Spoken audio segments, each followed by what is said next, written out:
বিসমিল্লাহির রহমানির রহিম।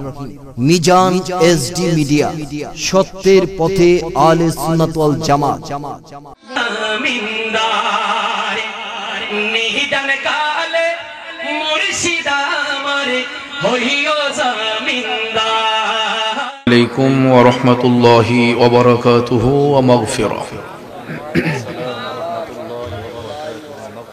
الصلاة والسلام عليك سيدي يا رسول الله. الصلاة والسلام عليك سيدي يا حبيب الله. الصلاة والسلام عليك سيدي يا شفيع المذنبين.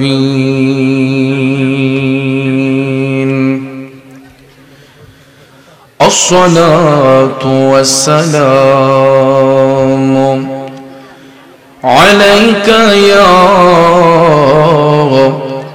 رحمة للعالمين. اللهم صل سيدنا مولانا محمد وعلى آل سيدنا مولانا आसमानों पर सब नबी रहेंगे, आसमानों पर सब नबी रहेंगे, अर्श आज़म पे पहुंचा हमारा नबी. अल्लाहुम्मा सल्ली सय्यिदिना मौलाना मुहम्मद व अला आलि सय्यिदिना मौलाना. আমার বাবাজিরা, বন্ধুরা, আজকের এই দ্বিতীয় বার্ষিক সুন্নি মহাসম্মেলন ঐতিহ্যবাহী ইব্রাহিমপুর দক্ষিণ পাড়া প্রবাসী ও যুব সংগঠনের উদ্যোগের সম্মেলন। এই সম্মেলন সাধারণ কোন সম্মেলন নয়। আজকের এই সম্মেলন আওলাদে রাসূলের শুভাগমনের সম্মেলন। আজকের এই সম্মেলন আমার আপনার জীবনের শেষ সম্মেলন হতে পারে, ঠিক না বেঠিক? এখানে একটা নাম দেখে আমার গায়ের রুমগুলা শিহরিত হয়ে উঠছে। প্রবাসী নামটা দেখলেই আমার গায়ের রুমটা শিহরিত হয়ে ওঠে, কারণ প্রবাসে যেই ছেলেগুলা থাকে অনেক সময় দেশ থেকে খবর যায়, অমুক তোর বাবা মারা গেছে, তোর মা মারা গেছে। পিঞ্জিরার ভিতরে পাখি যেমন ছটফট করে, এই প্রবাসী সন্তানগুলা পাখির মতো ছটফট করে। যদি ডানা থাকতো উড়াল দিয়া মার জানাজায় শরীক হতো, বাবার জানাজায় শরীক হতো।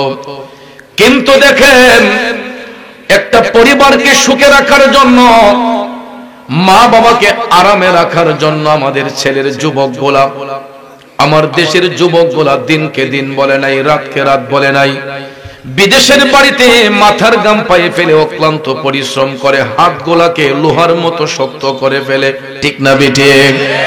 আজকে ওই প্রবাসীদের সহযোগিতা থাকার কারণে আমরা এত সুন্দর সুন্দর মাহফিল করতে পারি, ঠিক না বেঠিক?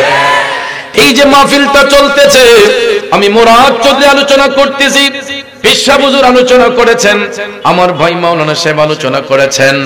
আমরা দেখে দেখে কাছে বৈশা আলোচনাটা শুনতেছি। দেখেন তাকাইয়া প্রবাসীগুলা ভিডিও কলের মাধ্যমে আজকে বিদেশ বাড়ি থাকলো, তাদের মনটা পড়ে আছে মাহফিলে, ঠিক কিনা বলেন? এ যুবক বন্ধুরা, বাবাজিরা, এই জন্য জীবনের শেষ মাহফিল মনে করে ওই নবীর কথা একটা বার স্মরণ করুন, যেই নবী আজও সবুজ গম্বুজের নিচে শুয়ে শুয়ে আপনার আমার জন্য কাঁদছে। বন্ধুরে, যেই নবী আমার আপনার জন্য কাঁদে, ওই নবীর মোহব্বতে দুরূদ শরীফের আওয়াজ আস্তে হবে নাকি জোরে হবে? তাইলে দরদ মাখা কণ্ঠে জবানটা ছেড়ে দিয়া সামনে পিছনে মধ্যখানে সবাই উচ্চ স্বরে আমার সাথে পড়ুন, আল্লাহুম্মা সাল্লি। একটু আগায় বসেন প্লিজ। মাওলানা মুহাম্মদ ওয়া আলা সাইয়্যিদিনা মাওলানা।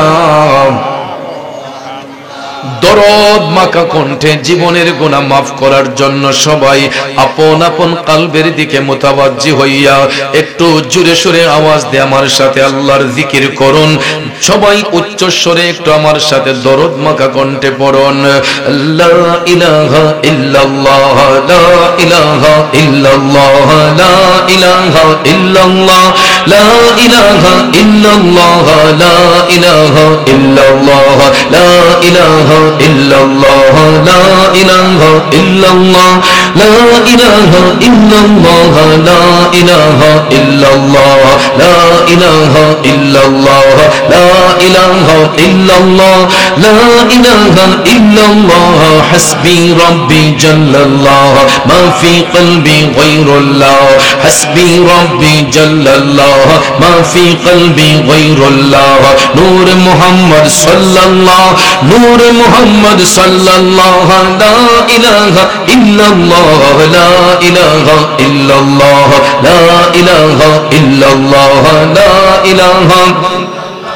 لا إله إلا الله لا إله إلا الله پر لا إله لا موجود إلا الله لا مشهود إلا الله لا مقصود إلا الله لا معبود إلا الله لا إله إلا الله لا إله إلا الله لا إله لا إله إلا الله کون مقام ہے اللہ دونوں جہاں میں ہے اللہ کون مقام ہے اللہ دونوں جہاں میں ہے اللہ جسم میں جامع ہے اللہ جسم میں جامع ہے اللہ لا إله إلا الله لا إله پر لا إله إلا الله لا إله إلا الله لا إله إلا الله لا إله إلا الله لا إله إلا الله أنت الحادي أنت الحق ليس الحادي إلا هو أنت الحادي أنت الحق ليس الحادي إلا هو حق حق حق الله الله محمد رسول الله لا إله پر لا إله إلا الله لا إله إلا الله لا إله إلا الله لا إله إلا الله لا إله إلا الله لا إله إلا الله لا إله إلا الله لا إله إلا الله لا إله إلا الله لا إله لا إله لا إله لا إله إلا الله محمد رسول الله صلى الله عليه وسلم একটা জবানও বন্ধ রাখবেন না জবান খুলে উচ্চ স্বরে বলুন আল্লাহু আকবার আর একটু মায়ার সুরে বলি ইয়া রাসূলুল্লাহ بسم الله الرحمن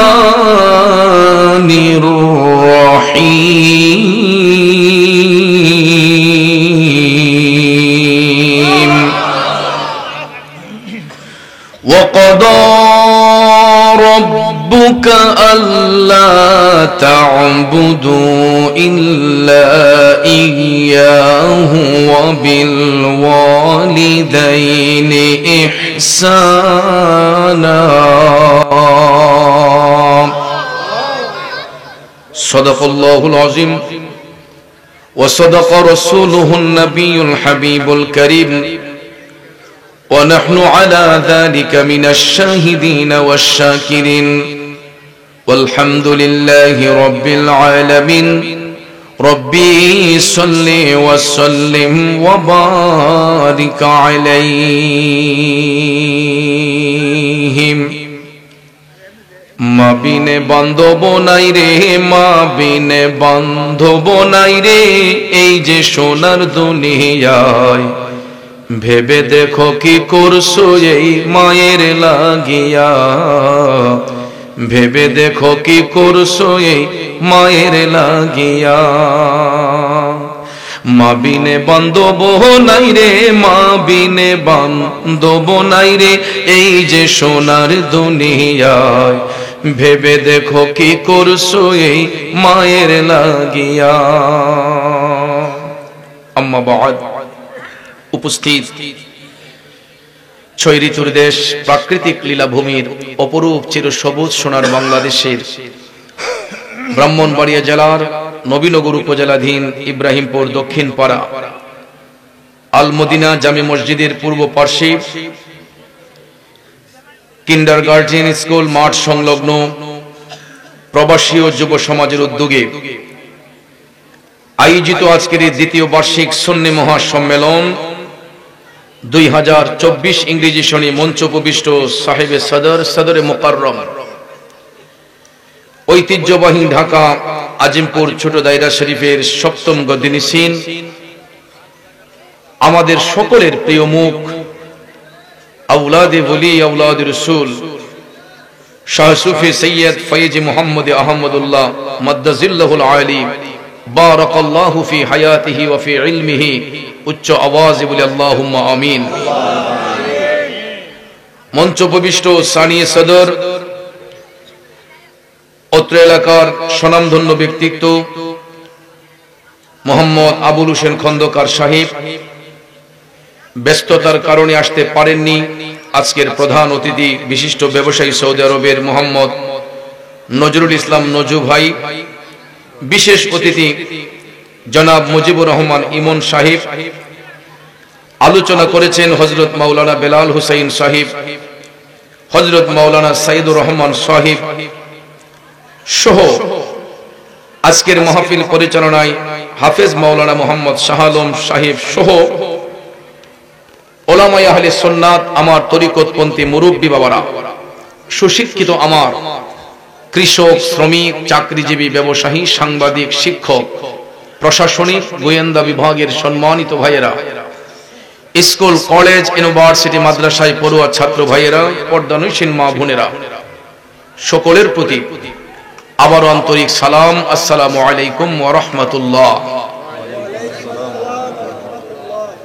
রব্বুল ইজ্জতের আলিশান দরবারে লাখো কোটি শুকর গুজার করার পর প্রিয় নবী সরকারে দো আলম নূরে মুজাসসাম মুহাম্মদ রাসূলুল্লাহ সাল্লাল্লাহু তাআলা আলাইহি ওয়াসাল্লামের শানে নাতে মুস্তাফা, দুরুদে মুস্তাফা সাল্লাল্লাহু আলাইহি ওয়াসাল্লাম পরিবেশন করে আপনাদের খেদমতে মহাগ্রন্থ আল কোরআনুল কারীমের 15 নম্বর পারা সূরা বনী ইসরাঈল থেকে ছোট্ট একখানা আয়াতে পাক তেলাওয়াত করেছি। আয়াতে পাক যদিও ছোট্ট হয়ে থাকে, এর অর্থ ব্যাপক। কমিটির পক্ষ থেকে আমাকে একটা বিষয় সিলেক্ট করে দেয়া হয়েছে, যার দরুন আমি আমার বিষয়ের বাহিরে যেতে পারছি না। বিষয় ভিত্তিক আলোচনা করাটাই উত্তম। তাইলে বক্তাদেরকে বিষয় সিলেক্ট করে দিলে এক একজন আলোচকের এক একটা আলোচনার মান থাকে, যেটা একটু আগে পীর সাহেব হুজুর বলেছেন যে এক একজন আলেম এক একটা বিষয়ের উপর আলোচনা করেছেন, ঠিক কি না? আমি এই জন্য কমিটিকে মোবারকবাদ জানাই যে তারা আমাকে আসার পূর্বেই একটা বিষয় সিলেক্ট করে দিয়েছেন। আর বিষয়টা হলো মাতা পিতার প্রতি সন্তানের কর্তব্য কি। তো প্রিয় ভাইয়েরা আমার, এই জগৎ সৃষ্টির পরে রাব্বুল আলামিন পৃথিবীতে অসংখ্য জাতি সৃষ্টি করেছেন। এরই মধ্যে পৃথিবীর শ্রেষ্ঠ জাতি হলো আশরাফুল মাখলুকাত, মানুষ জাতি। কথা কোন ঠিক কিনা? এই পৃথিবীতে জন্মগ্রহণ করতে গেলে মানুষ জাতিকে আল্লাহ রাব্বুল আলামিন একটা মাধ্যম ব্যবহার করেছেন। যারা সম্পর্কে হন স্বামী এবং স্ত্রী, আমাদের সম্পর্কে কেউ বাবা কেউ মা, ঠিক কিনা? এই দুইজন ব্যক্তির সংস্পর্শে, তাদের মধুর মিলনে আল্লাহ রাব্বুল আলামিন মায়ের গর্ভে একটা সন্তানকে দান করে। এই সন্তান মায়ের গর্ভে থেকে মায়ের রক্ত মাংস খেয়ে আস্তে আস্তে মায়ের পেটেই বড় হয়ে আল্লাহ রাব্বুল আলামিন এই সন্তানকে পৃথিবীতে পাঠায়। আমরা মা বাবার মিলনের মাধ্যমে পৃথিবীর আলো বাতাস দেখতে পাই, কথা কোন ঠিক কিনা? এই জন্য আমার আল্লাহ তার ইবাদতের সাথে অন্য কাউকে শরীক করতে বারণ করেছেন, কিন্তু পৃথিবীতে দুইজন ব্যক্তিকে আমার আল্লাহ সম্মানিত করেছেন। একজন হলো আমাদের মা, একজন হলো আমাদের বাবা।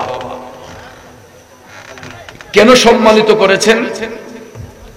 আল্লাহর সাথে যেমন কোনো অংশীদারিত্ব নাই, পৃথিবীতে একটা সন্তানের কাছে তার মা বাবার চেয়ে ঊর্ধ্ব মর্যাদার অধিকারী আর কেউ, কথা কি বুঝতে পারছেন?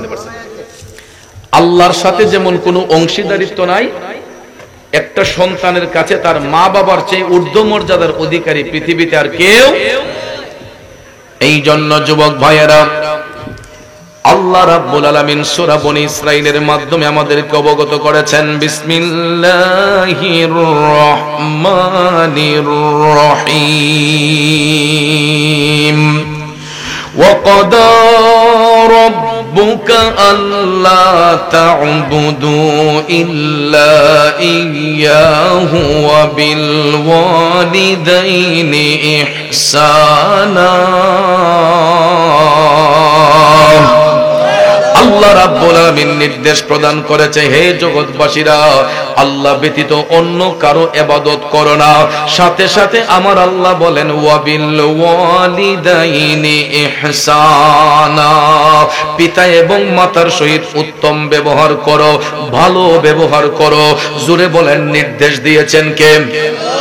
সঙ্গে সঙ্গে এই ঘোষণা দিয়ে আল্লাহ তাআলা আরো বলেন, ইম্মা ইয়াবলুগান্না ইনদাকাল কিবরা আহাদুহুমা আও কিলাহুমা ফালা তাকুল লাহুমা উফফিন ওয়ালা তানহারহুমা ওয়া কুল লাহুমা কওলান কারীমা। জোরে জোরে কন্না আল্লাহু আকবার।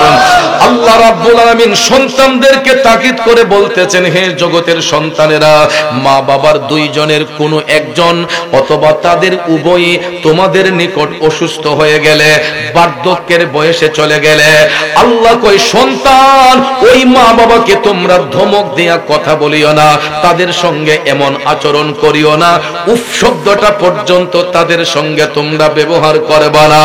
আল্লাহ বলেন, ওয়াখফিদ লাহুমা জানাহাযুল্লি মিনার রাহমা। আল্লাহ কই সন্তান নম্রতার বাহু বের করে দিয়া মা বাবার সেবার মধ্যে মাশগুল হইয়া যাও, চোখ রাঙ্গাইয়া তাদের সঙ্গে কথা বলিও না।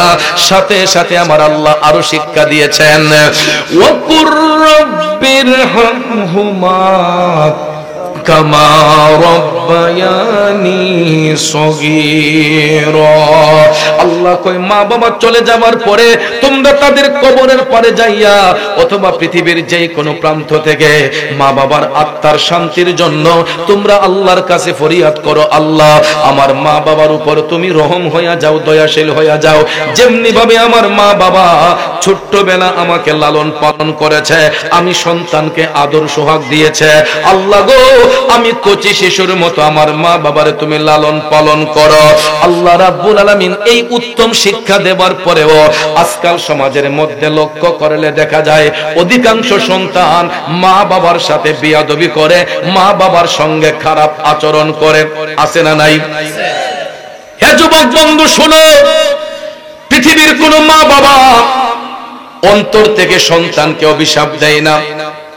যত পাষাণ দিলের হোক না কেন, যত কঠিন হৃদয়ের হোক না কেন, পৃথিবীর কোন মা বাবা অন্তর থেকে সন্তানকে অভিশাপ দেয় না রে যুবক। কিন্তু মা বাবার মনের মধ্যে যে কষ্টটা অনুভব হয়, এই কষ্ট যখন আমার আল্লাহর আরশের মধ্যে যায়, আমার আল্লাহর আরশটা তখন থরথর কইরা কাঁপা উঠে। আল্লাহু আকবার বলেন। এই জন্য কবি বলেছেন, তোমরা কোনদিনও মা বাবার দিলেতে আঘাত দিও না। পৃথিবীতে মায়ের মতো আপন কেউ হবে না, পৃথিবীতে বাবার মতো আপন কেউ হবে না। তোমরা কোনদিনও মা বাবার দিলেতে আঘাত দিও না, তোমরা কোনদিনও মা বাবার মনেতে কষ্ট দিও না। যুবক বন্ধুরা আমার, বাবাজিরা গো, মাগরিবের পরেও আমি যখন আপনাদের পার্শ্ববর্তী একটা এলাকা, কুড়ের পর একটা গ্রাম আছে, সেই গ্রামে যখন গেলাম, একজন মা আমার কাছে আসছিলেন।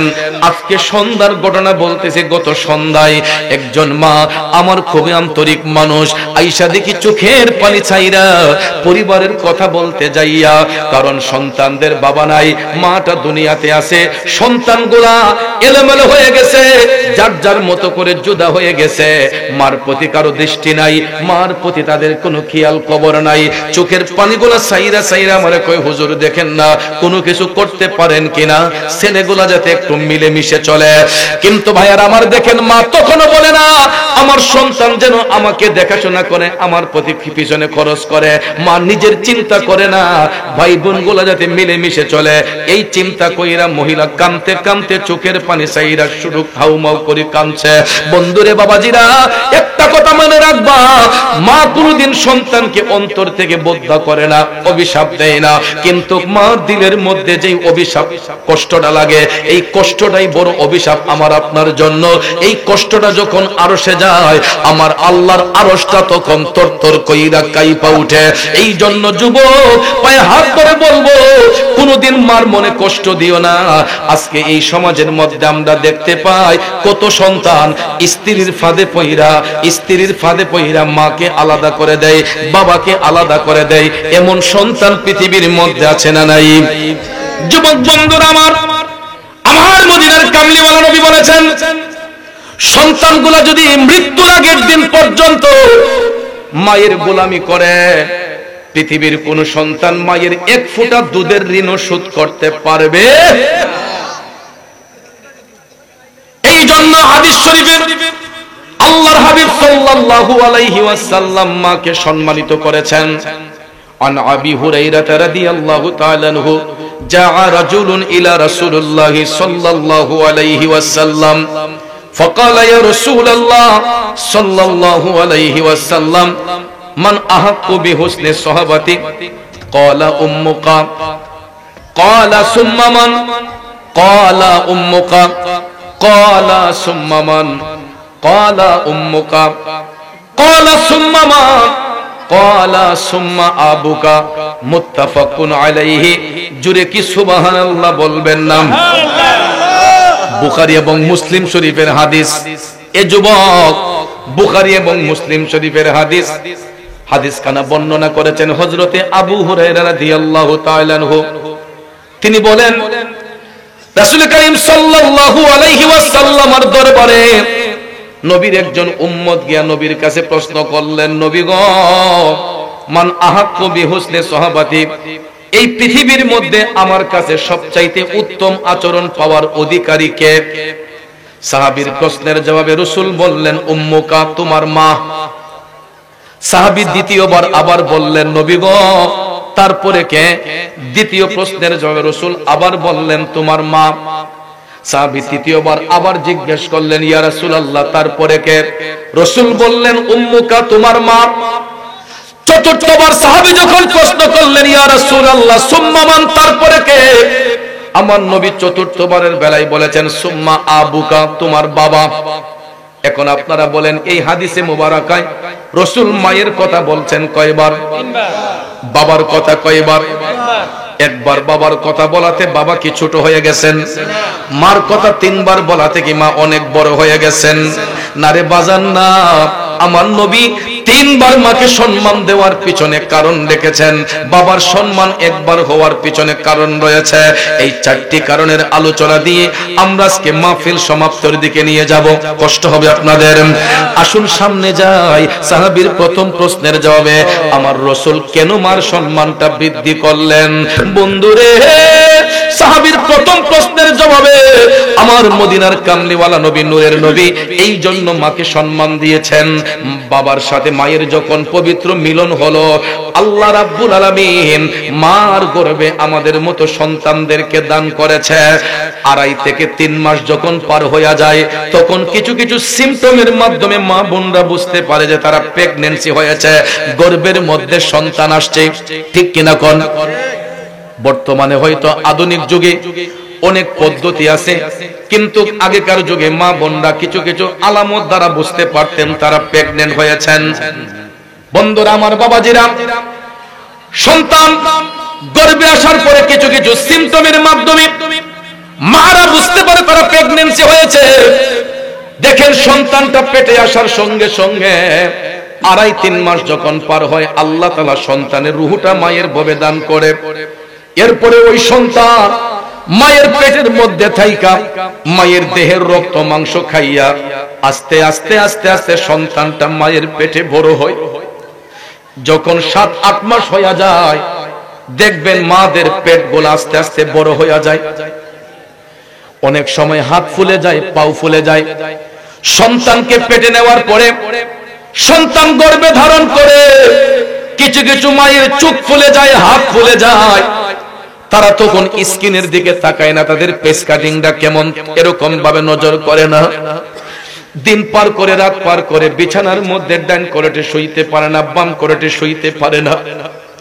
সন্তানটা পেটে থাকার কারণে মা চাহিদা মতো মুখের মধ্যে খাবার দিতে পারে না। এরকম ভাবে 10 মাস 10 দিন যখন পার হয়, দেখবেন আমাদের মা বোনদের একটা প্রসব ব্যথা শুরু হয়। ঠিক না ঠিক? কিন্তু বাজার, প্রসব ব্যথা সম্পর্কে রাসূল বলেছে, প্রসব ব্যথা এমন একটা ব্যথা রে, পৃথিবীতে কিয়ামত হলে যেই রকম মনে হয় একটা সন্তান যখন মায়ের লজ্জাস্থান দিয়া দুনিয়াতে আগমন করে, ওই মায়ের কাছে এইরকম মনে হয় যেন পৃথিবীটা কিয়ামত হইয়া যাইতেছে। আল্লাহু আকবার।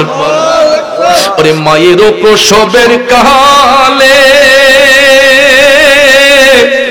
বুক ভাইসা যায়, নয়ন জ্বলে রে, আমার সন্তানের লইয়া কোলে ভুলে প্রসব যন্ত্রণা, দুঃখের দরদি আমার জনম দুঃখী মা, গর্ভধারিণী মা, জনম দুঃখিনী মা, দুঃখের দরদি আমার জনম দুঃখী মা। ঠিক কিনা বলেন? যুবক ভাইয়েরা, সন্তানটা যখন দুনিয়াতে আগমন করে, আমরা সন্তানগুলা মার দিলের মধ্যে কিছু আঘাত করে, এমন 2টা আঘাত করি রে, মায়ের কাছে মনে হয় যেন পৃথিবীটা কিয়ামত হইয়া যাইতেছে। এ বন্ধু, এত কষ্ট করার পরেও, এত আঘাত দেওয়ার পরেও মা যখন সন্তানটারে কোলের মধ্যে নেয়, ওই বাচ্চার চেহারার দিকে তাকাইয়া মা তখন বলে না যে আমার ছেলে কালো হয়েছে, আমার ছেলে শ্যামবর্ণ হয়েছে, আমার ছেলে উজ্জ্বল বর্ণ হয়েছে।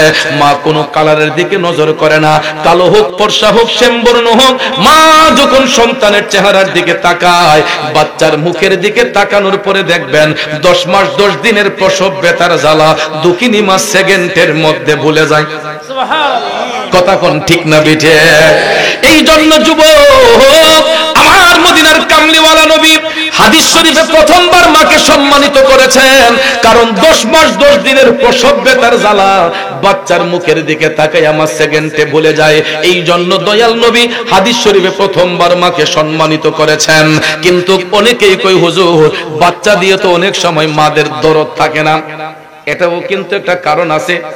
এখন অনেক মা প্রসব ব্যথা কি জিনিস এটা বুঝে না। ঠিক না বেঠিক? বুঝবো কেমনে?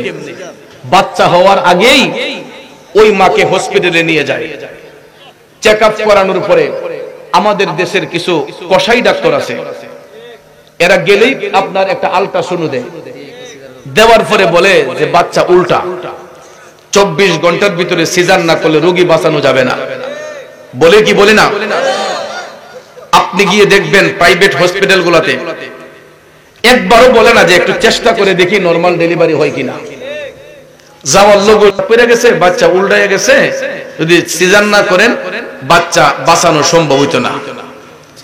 এই কথা শুনলে কারো উৎসাহেও 2 বছর 3 বছর পরে দাদা নাতি দেখবো, দাদি নাতি দেখবো, বাবা সন্তান দেখবো, মা সন্তান দেখবো। ডাক্তার যখন এই কথা বলছে, আমাদের দেশের মানুষ ডাক্তারের উপর ডিপেন্ড করে, না না না তাড়াতাড়ি সিজার করেন, তাড়াতাড়ি সিজার করে নেন।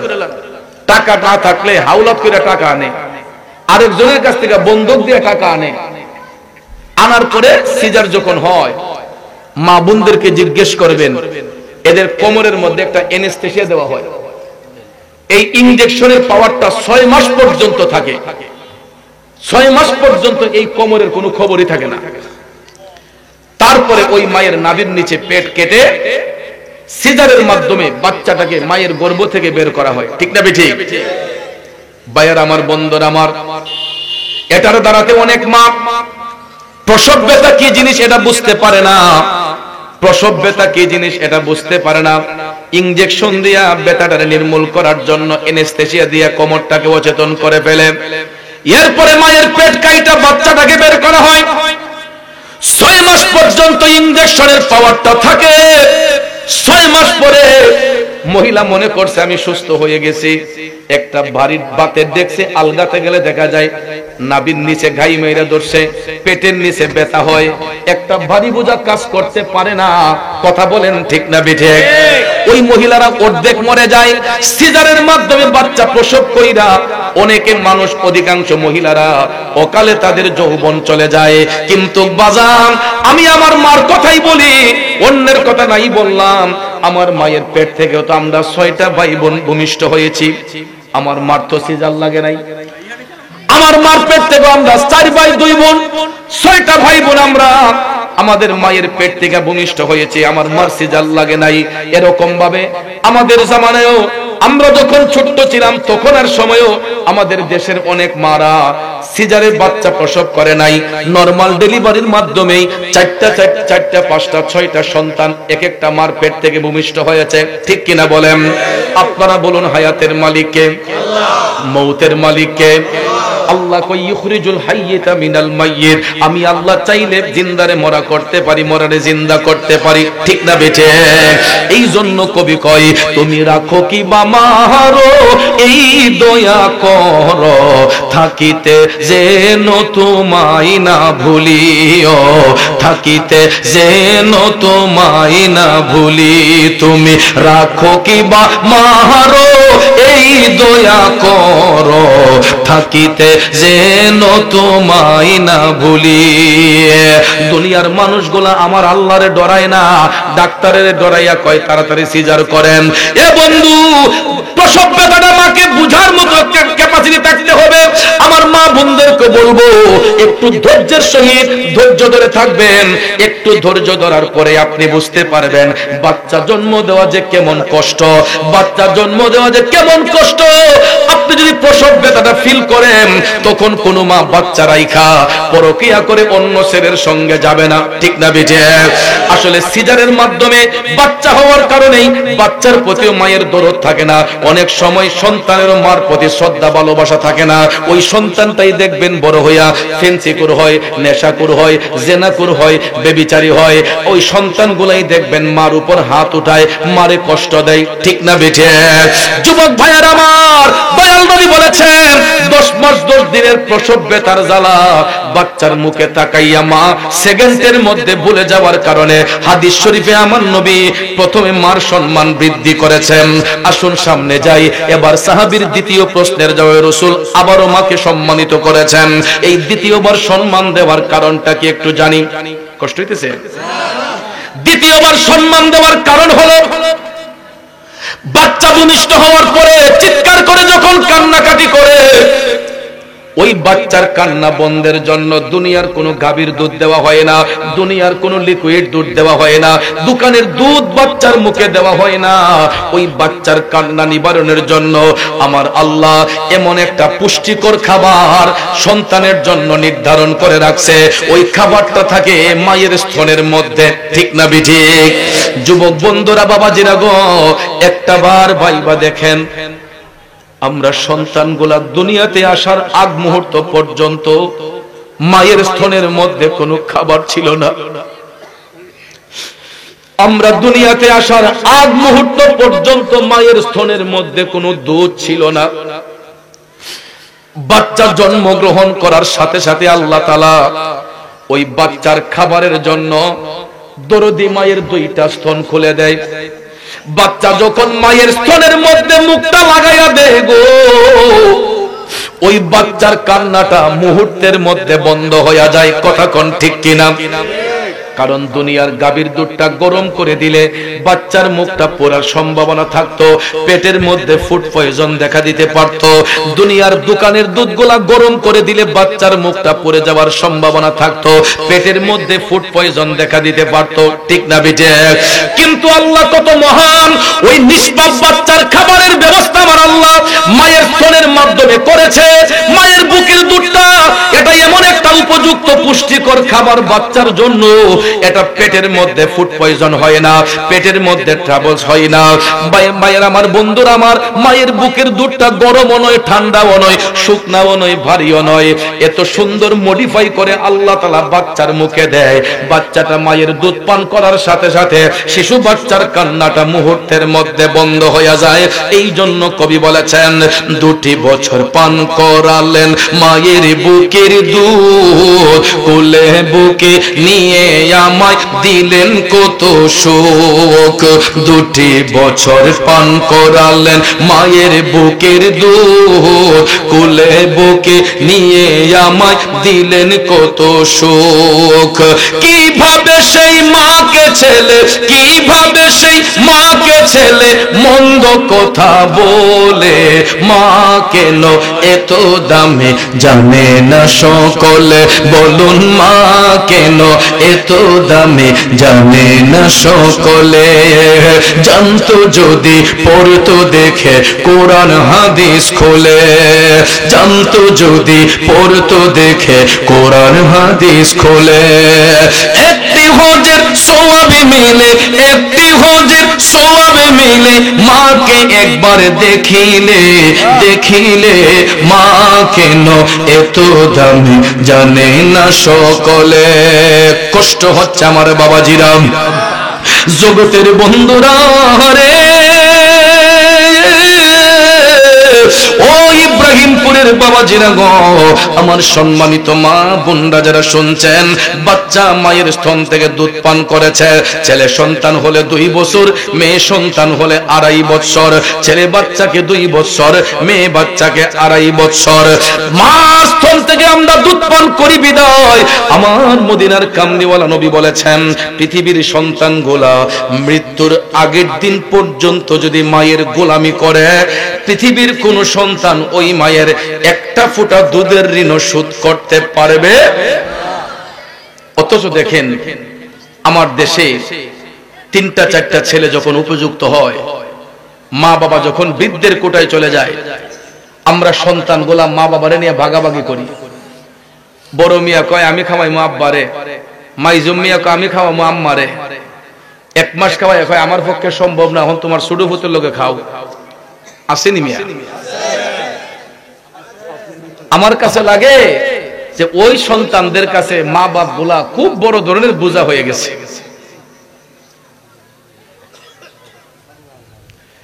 দুনিয়ার সন্তান, সাবধান করে বলছি তোমাদেরকে, নিজেকে আর ধ্বংস কইরো না। কোন বাবারে নিয়ে ভাগাভাগি করছো, কোন মারে নিয়ে ভাগাভাগি করছো।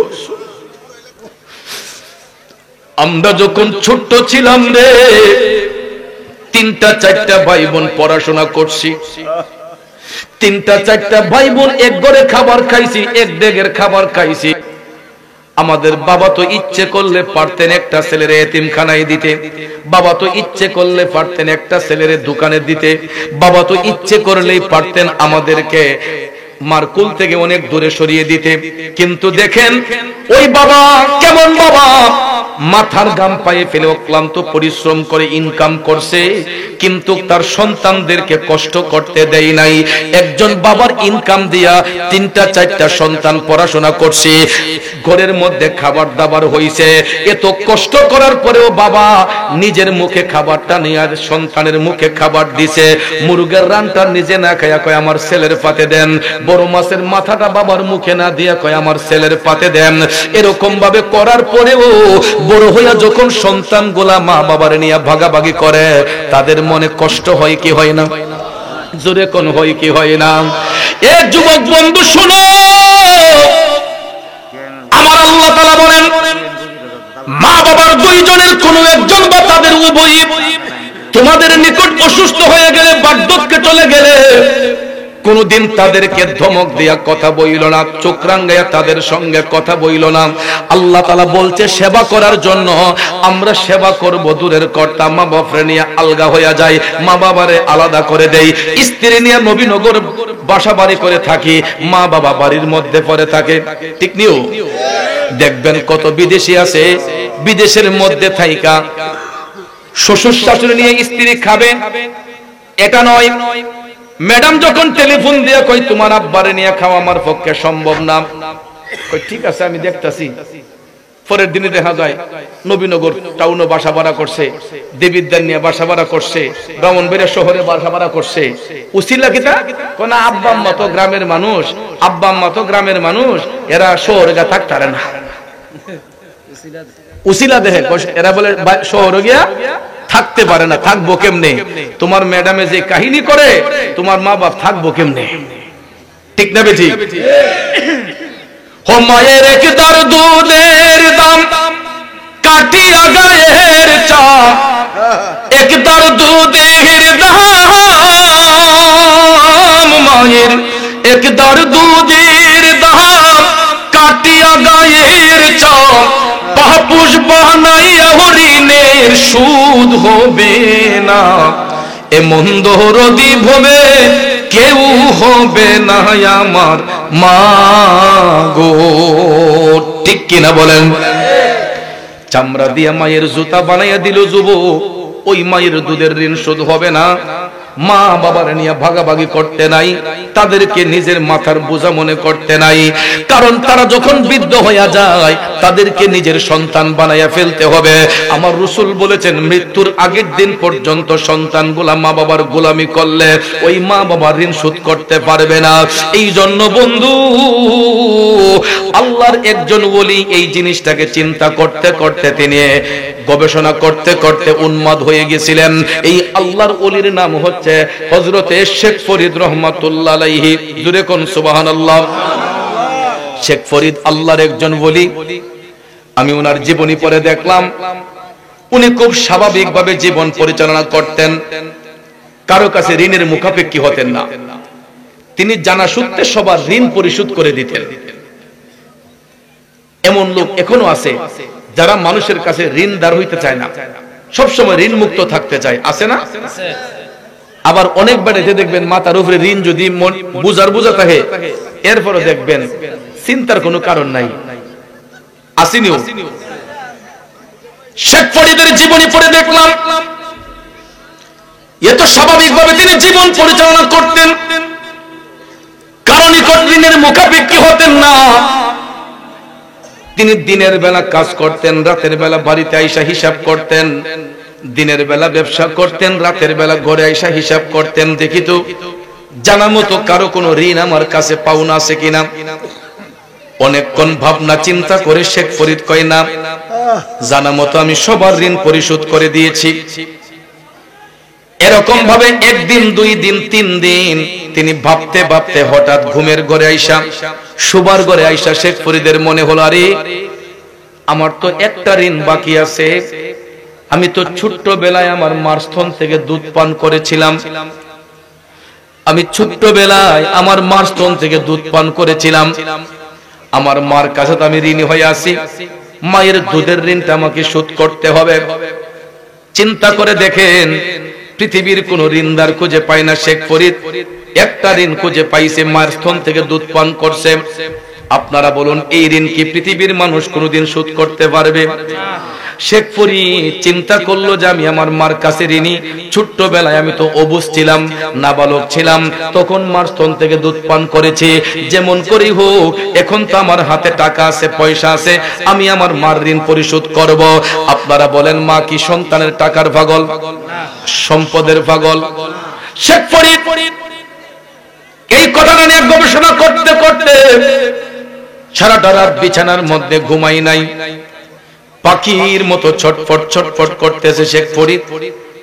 হঠাৎ করে দেখা যায় রাত যখন শেষের দিকে চলে গেল, মসজিদের মধ্যে আজানের ধ্বনি শোনা যাচ্ছে, আসসালাতু খায়রুম মিনান নাওম।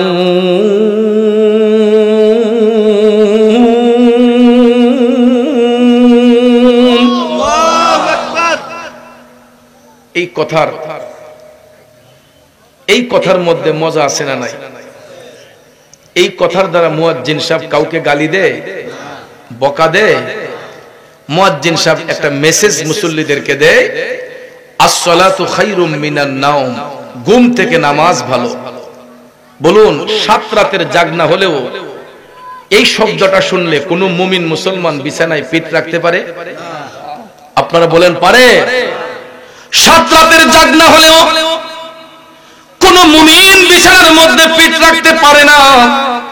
যখন মুয়াজ্জিন সাহেব আসসালাতু খায়রুম মিনান নাওম বলে, যখন মুয়াজ্জিন সাহেব বললেন আসসালাতু খায়রুম মিনান নাওম, সাথে সাথে শেখ ফরিদের মা, একজন আবেদা মহিলা, তিনি ঘুম থেকে জাগ্রত হয়ে গেলেন ফজরের নামাজ পড়ার জন্য। বন্ধুরে, আল্লাহর ওলি শেখ ফরিদের মা ফজরের নামাজ পড়ার জন্য ঘুম থেকে উঠলেন। তিনি ওযু করে নামাজ পড়লেন। শেখ ফরিদ সারা রাত বিছানার মধ্যে ঘুমাই নাই, ছটফট করে। ফজরের টাইমে তিনি মসজিদে গেলেন, জামাতের সহিত নামাজ আদায় করে শেখ ফরিদ বাড়ির দিকে রওনা হইলেন। শিশির ভেজা সকালে শেখ ফরিদ ঘরের মধ্যে আইসা প্রবেশ কইরা দেখতেছে মা ফজরের নামাজ পড়িরা মধুর কণ্ঠে কোরআন তেলাওয়াত করতেছে। আরো জোরে কন্যা সুবহানাল্লাহ। মা কি করতেছেন? আর ওহনের যুগের মারা গিয়া দেখেন, ফজরের টাইমে নামাজ পড়বো, কোরআন তেলাওয়াত করবো দূরের কথা, ঘরের দরজা তুই অনেকে 10টার আগে খুলে না। না মিছা কইলাম? এ বন্ধু, নেককার সন্তান কিভাবে হবে? রিজিকের মধ্যে বরকত আসবে কিভাবে? কারণ এখন তো অধিকাংশ লোক মা চাচির হাতের চা খায় না। মা চাচির হাতের চা নাস্তা এখন কারো ভাগ্যে জুটে না, খুব কম মানুষের। মসজিদের সাথে দোকান, গ্রামের বাজারে হোটেল, দেখবেন ঘরের মধ্যে নাস্তা না বানাইয়া হোটেল থেকে কিনে না খাইলে রেডিমেড খানা। ইডা হোটেলের বেড়া বাবুরসি হাত ধুইছে না পাও ধুইছে, সকালবেলা ঘুম ভালো করে দাঁত ব্রাশ করছেন, উজু করছেন, এটা খবর নেই। এটা রাত কালা যে এই তেল মেল দিয়া কাইমাই গুল্লা যে এটা ডলতাছে, দেখেন আপনি কি একটা অবস্থা।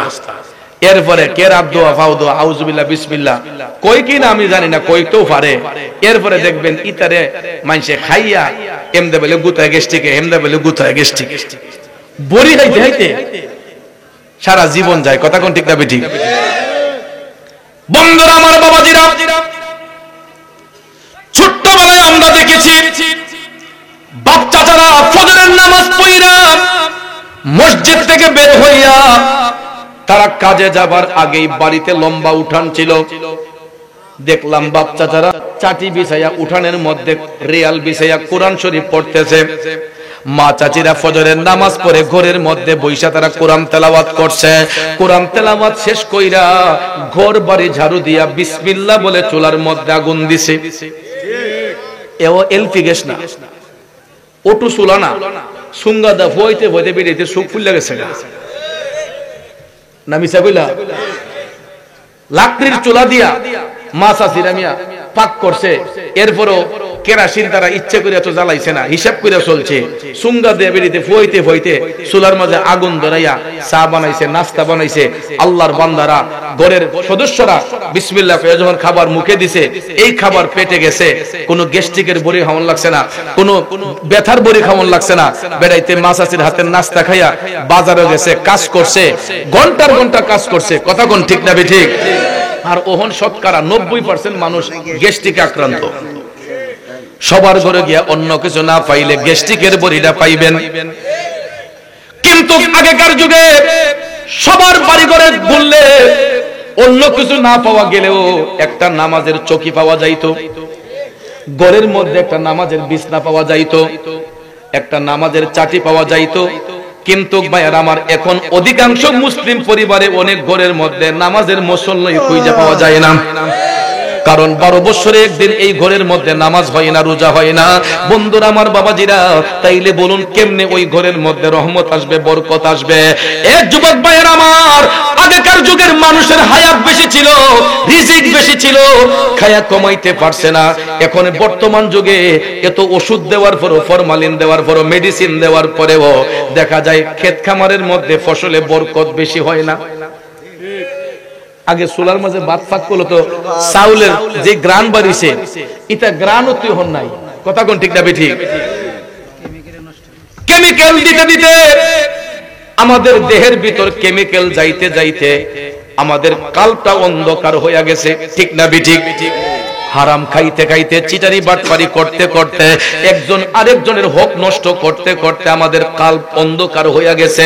এই জন্য দেখবেন মানুষের মধ্যে মায়া মমতা উঠে যাচ্ছে, মায়া মমতা উঠে যাচ্ছে, মানুষের প্রতি দয়া মমতা কমে যাচ্ছে।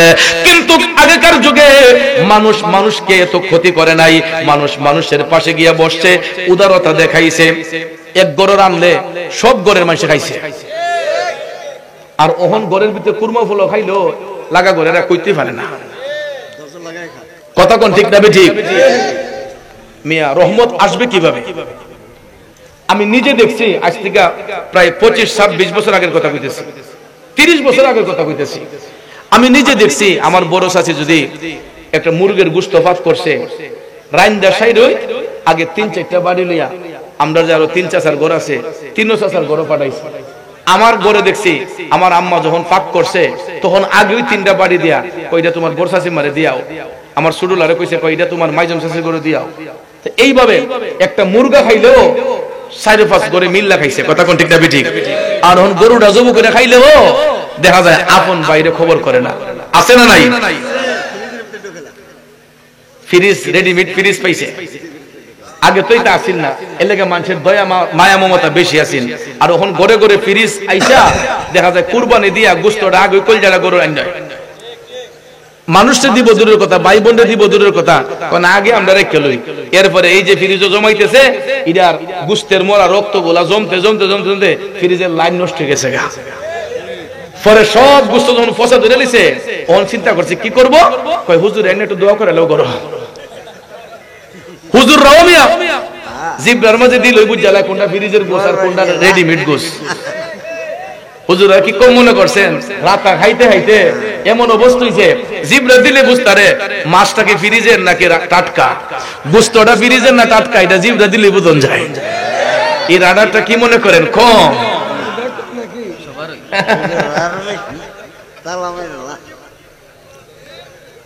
গভীর মনোযোগ।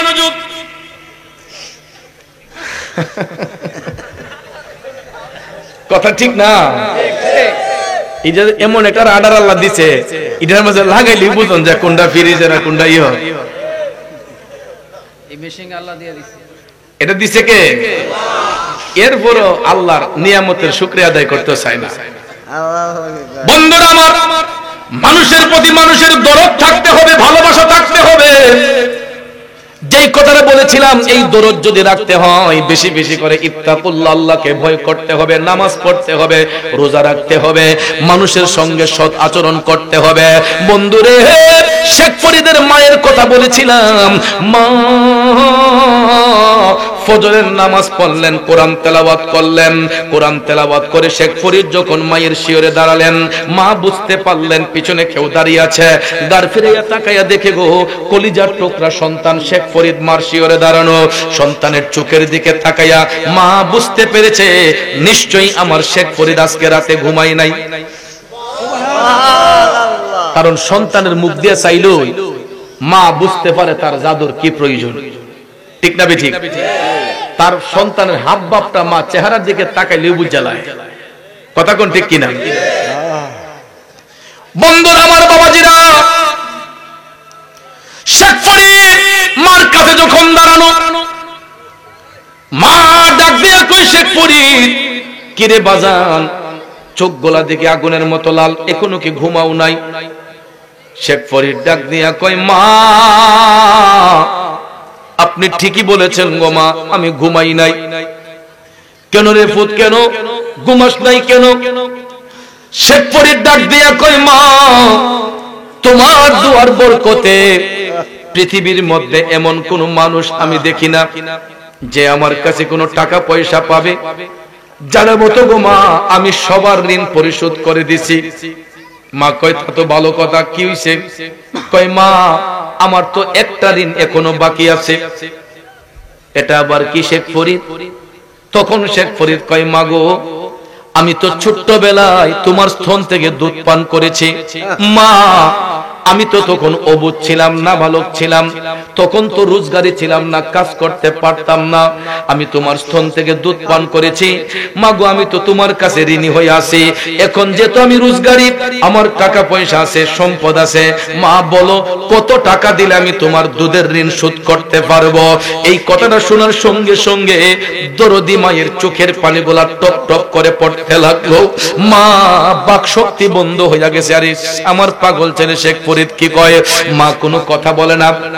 শেখ ফরিদ ডাক দিয়া কয়, মা টাকা যদি নাই চাও, আমি সম্পদ দিয়ে হইলেও তোমার দিদের ঋণ শোধ করতে চাই। বলো কতটুক সম্পদ তোমার লাগবে গো মা? তখনও মা কোনো কথা বলে না। শেখ ফরিদ কয়, মা তুমি টাকা চাও না, সম্পদ চাও না, আমি কেমন করে তোমার দুধের ঋণ শোধ করব? মা কথা বলে না। শেখ ফরিদ কয়, মা গো আমি তোমার গোলামি কইরা হইলেও, তোমার গোলামি কইরা হইলেও তোমার দুধের ঋণ আমি শোধ করতে চাই। এরপর থেকে শেখ ফরিদ মায়ের সেবা শুরু করে দিল। মা কথা বলে না, অনেক চেষ্টা করতেছে শেখ ফরিদ মারে কথা বলানোর জন্য, কিন্তু মায়ের বাক শক্তি বন্ধ হয়ে গেছে। সন্তান যখন এই কথা বলছে, শেখ ফরিদ মায়ের গোলামি করতেছে। করতে করতে করতে করতে একদিন নয়, 2 দিন নয়, 1 বছর নয়, 2 বছর নয়, এই ইব্রাহিমপুরের প্রেমিকরা 12টা বছর পার কইরা দিছে রে। কয় বছর? 12 বছর শেখ ফরিদ মারে কান্দে লইয়া হাঁটছে, মার গোলামি করছে। 12 বছর পরে কান্দ থেকে মারে নামাইয়া শেখ ফরিদ কয়, মা গো মা, ও দরদি মা, আমি একদিন নয়, 2 দিন নয়, 12 বছর তোমার গোলামি করলাম। এখন বলো মা, তোমার দুধের ঋণটা শোধ হইছে না? মা একটা চিৎকার মেরে কয়, শেখ ফরিদ, এ পাগল ছেলে শেখ ফরিদ, তুমি কি আমার নবীর হাদিস পড়ো নাই?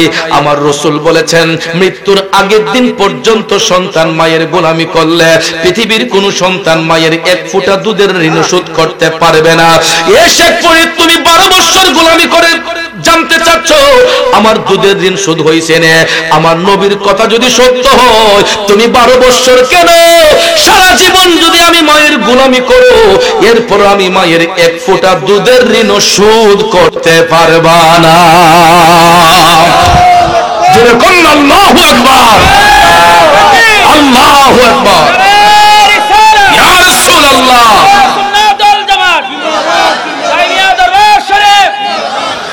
মায়ের একদার দুধের দাম কাটিয়া গায়ের চাম, পাপোশ বানাইয়া ঋণের সুদ হবে না। এমন দরদি ভবে কেউ হবে না আমার মা গো। ঠিক কিনা বলেন বন্ধু? শেখ ফরিদ এই কথা শুনে অজ্ঞান হয়ে গেলেন, অজ্ঞান হয়ে গেলেন। মা যখন এই শেখ ফরিদ কয়, মা গো আমারে ক্ষমা করে দাও, মা আমি বুঝতে পারি নাই, আসলেই তো গো মা, আমি মৃত্যুর আগের দিন পর্যন্ত যদি তোমার গোলামি করি এরপরও তো তোমার ঋণ আমি শোধ করতে পারবো না। এরপর থেকে শেখ ফরিদ আর কোনোদিন মায়ের সঙ্গে এই কথা না বইলা তিনি আমৃত্যু মায়ের সেবা করতে শুরু করলেন। মায়ের সেবা করতে করতে করতে গো হঠাৎ একদিন নামাজের মুসল্লায় বৈশা শেখ ফরিদের মা আমার আল্লাহর কাছে ডাক দিয়ে কয়, আল্লাহ আমার শেখ ফরিদ রে তুমি ওলি বানাইয়া দাও। জীবনে আর কিছু লাগে? পৃথিবীর সব মুনাজাত যদি এক পাল্লায় রাখা হয়, আমার নবী বলেছেন মায়ের একটা মুনাজাত যদি এক পাল্লায় রাখা হয়, দয়াল নবী বলছে গো সন্তানের জন্য তার মায়ের একটা মুনাজাতের পাল্লাই বাড়ি হয়ে যায়। এই জন্য কবি কয়, তোমরা কোনদিনও মা বাবার দিলেতে আঘাত দিও না যুবক, কোনদিনও মা বাবার দিলেতে কষ্ট দিও না। আইরে পৃথিবীতে মায়ের মতো আপন কেউ হবে না, পৃথিবীতে বাবার মতো আপন কেউ হবে না। তোমরা কোনদিনও মা বাবার দিলেতে কষ্ট দিও না, তোমরা কোনদিনও মা বাবার দিলেতে আঘাত দিও না। ঠিক কিনা বলেন? যুবক বন্ধুরা আমার, বাবাজিরা, বলতেছিলাম কি, মৃত্যুর আগের দিন পর্যন্ত মায়ের গোলামি করলো, কোন সন্তান মায়ের এক ফোঁটা দুধের ঋণ শোধ করতে পারবে না। তাইলে বলেন আজকের পর থেকে মারে কষ্ট দেওয়া যাইব? মার সঙ্গে কোনো হিসাব নিকাশ আছে? অনেক ফুলাফানে কয়, গত মাসে তোমার ৫,০০০ টাকা দিছি, গত মাসে ১০,০০০ টাকা দিছি, আবার কে রে? কইনি কইনি। খবরদার, মা বাবার সাথে কোনোদিন হিসাব করবেন না, তাদের সঙ্গে হিসাব করবেন না, দিতে বাধ্য। দেখবেন টাকার মজে লেখা থাকে চাহিবা মাত্র দিতে বাধ্য। ঠিক না বেঠি? তো মা বাপ যদি সন্তানের কাছে চায়, প্রয়োজন হলে শরীরের রক্ত বিক্রি করে রইল, মা বাপরে না শব্দটা মুখ দিয়ে আনা যাবে না। কিডনি দুইটা আছে, একটা বিক্রি করে মা বাপের জন্য, অসুবিধা আছে? এরপরে মা বাপরে কষ্ট দেওয়া যাবে না। আমরা ফুলা পান্ডি বুঝে না তো, না বুঝা এই মা বাপের সাথে চেতাচেতি করে, মা বাপরে গালাগালি করে, মা বাপের সাথে রাগারাগি করে। এই মিয়া দেখো, তুমি চিন্তা করিয়া, এই যে সামনে রোজা আইতেছে, রোজার ঈদের সময় আপনার মা বাপের লেগিয়া কাপড় আনেন, বউ লোক আনেন, আব্বার লেগে যদি ৫০০ টাকা লুঙ্গি আনেন, গেঞ্জি আনেন, মাল লেগে ৫০০ টাকা একটা শাড়ি আনেন, ১,০০০ টাকা শাড়ি আনেন, আইনা যদি কোন আম্মা তোমার লেগে আনছি ঈদের কাপড়, দেখবেন মা বাপের যদি পছন্দ নাও হয়, লুঙ্গিটা দুইরা কফুতরে তোর অত সুন্দর পছন্দ, হ্যাঁ এত সুন্দর চয়েস, তো লুঙ্গিটা তো সেই রকম হইছে। কেন? বাবা চায় না যে তার সন্তানের মনে কষ্ট আসুক। দেখবেন বাচ্চা যখন খুশি হইয়া মা বাপের জন্য একটা জিনিস আনে, আনলে পরে দেখবেন বাপের সুতা দুইরা কয়, ফুত এত সুন্দর চয়েস তোর কেমন হইল? মার কাপড়টা আসলে পছন্দ হইছে না। এরপরে ছেলে যখন আইনা মার হাতে দিছে, আম্মা তোমার লাগে কাপড় আনছি, মা দেখবেন কাপড়ের ডোরা দুইরা কয়, ফুত তোর তো সুন্দর চয়েস কেমন হইল রে ফুত? ঠিক না বেটি? আর ওই হীরা রে ৫,০০০ টাকা দেয় শাড়ি একটা আইনা দিন ঈদের লেগিয়া, এরপরে এটা সুতা দুইরা কইব কি মা বাপরে ১,০০০ টাকা দিয়ে কাপড় দিছেন, এবিডি কই ফুট তোর তো চয়েস কেমন হইলো? হীরা রে ৫,০০০ টাকা দেন না দিছেন, দুইরা কয় কয় আমি তা তেনার যোগ্য, কইনি কইনি ইতা কাপড়ের কিনতে যোগ্য আমি, যে একটা চয়েস তোমার। ঈদের কপাল বলে আগুন না খেতে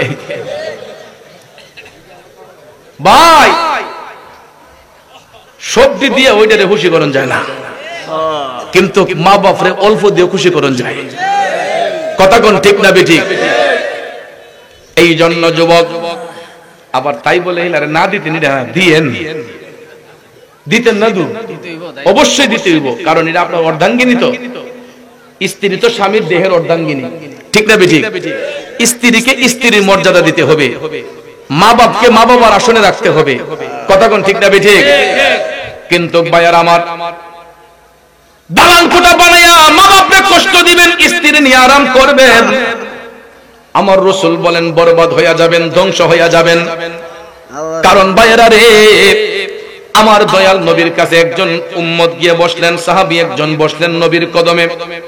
রাসূল আলোচনা করে বলতেছেন, কোন সন্তান যদি তার মার চেহারার দিকে একবার মহব্বতের নজরে তাকায়, আমার আল্লাহ ওই সন্তানের আমলে একটা আকবরী হজ, কবুল হজের সওয়াব দান করে।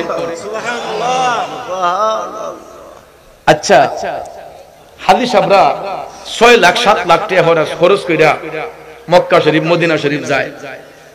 বলেন তো আজ পর্যন্ত কোন হাজী সাহেব গ্যারান্টি দিতে পারবে যে আমার হজটা কবুল হইছে? পারবনিও। অথচ আমার রাসূল গ্যারান্টি দিয়ে বলতেছেন, সন্তান যদি মার চেহারার দিকে মায়ার নজরে, মহব্বতের নজরে একবার চায়, আমার আল্লাহ ওই সন্তানের আমলে একটা আকবরী হজের সওয়াব দান করে। এই কথা শুনে সাহাবী প্রশ্ন করলেন, নবী গো, আমি যদি আমার মার চেহারার দিকে দৈনিক 10 বার চাই, আমার রাসূল বললেন উম্মত 10টা কবুল হজের সওয়াব।